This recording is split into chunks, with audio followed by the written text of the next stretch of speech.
बिस्मिल्लाहिर्रहमानिर्रहीम। अस्सलाम वालेकुम। तो कैसे हैं मेरे प्यारे व्यूज़। आज मैं आप लोगों के लिए बेपनाह फ़ायदे से भरपूर मिक्स सब्ज़ी लेकर आई हूँ, जिसमें साग का भी हम इस्तेमाल करेंगे। बहुत ज़्यादा ये फ़ायदा रखती है, इसमें बहुत ज़्यादा विटामिन्स मिनरल्स बहुत ज़्यादा होते हैं, जो हमारी सेहत के लिए बेपनाह फ़ायदा रखते हैं। तो ज़बरदस्त सब्ज़ी की रेसिपी शुरू करने से पहले चैनल पर न्यू है तो सब्सक्राइब कर लें। वीडियो पसंद आए तो एक प्यारा सा लाइक और एक प्यारा सा कमेंट कर दें।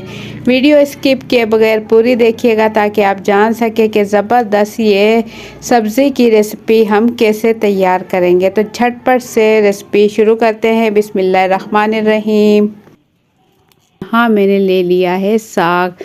इसे सोए का साग कहा जाता है या फिर दिल लीव्स भी कहा जाता है।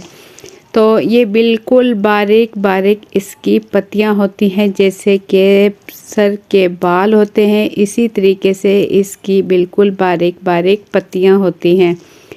तो ये बहुत ही नरम और मुलायम साग होता है और इसकी डंडियां जो है ये भी बिल्कुल नरम कच्ची कच्ची होती हैं।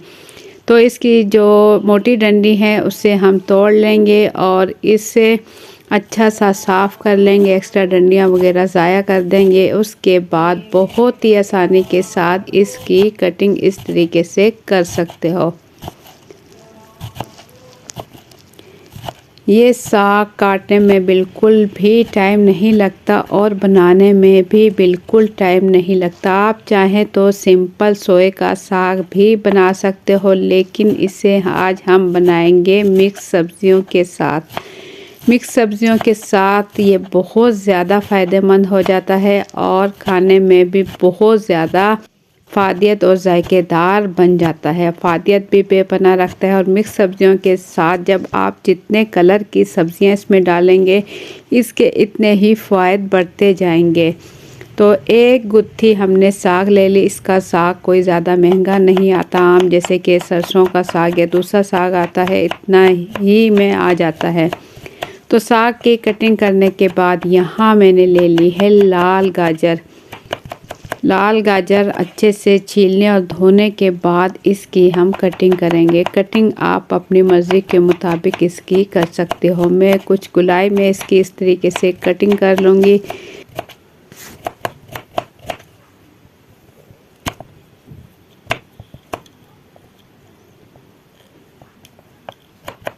अगर गाजर पतली है तो इसकी गोल कटिंग कर लें। अगर गाजर आपके पास मोटी है तो दरमियान से कटिंग करने के बाद कुछ इस तरीके से भी इसकी कटिंग कर सकते हैं, छोटे साइज़ की। तो गाजर की कटिंग बहुत ही आसानी के साथ आप कर सकते हो। गाजर की कटिंग करने के बाद यहाँ मैंने ले लिए हैं 4 मीडियम साइज़ के टमाटर और 3 दरमियाने साइज़ के आलू और एक कटोरी यहाँ हमने ले ली है छिले हुए मटर। इसके बाद आलू की कटिंग भी हम कर लेंगे इसी साइज़ में। गाजर से थोड़ा बड़ी कटिंग करेंगे। आलू हम छीलने के बाद अच्छा सा धो चुके हैं। लाल आलू है मेरे पास आजकल, लाल आलू नए आलू आए हुए हैं जो कि बहुत मज़े के बनते हैं। और मटर भी हमने छील लिए। इसके बाद एक ले लेंगे प्यारी सी कढ़ाई और इसमें डाल लेंगे कुकिंग ऑयल।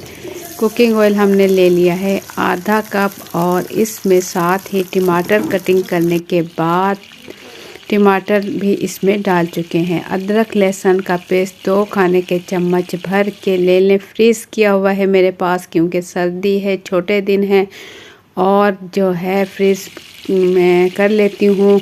तो फ्रीज़ किया हुआ अदरक लहसुन का पेस्ट डालने के बाद इसमें डाल देंगे 1 चाय का चम्मच भर के पिसी हुई लाल मिर्च और 1 चाय का चम्मच नमक।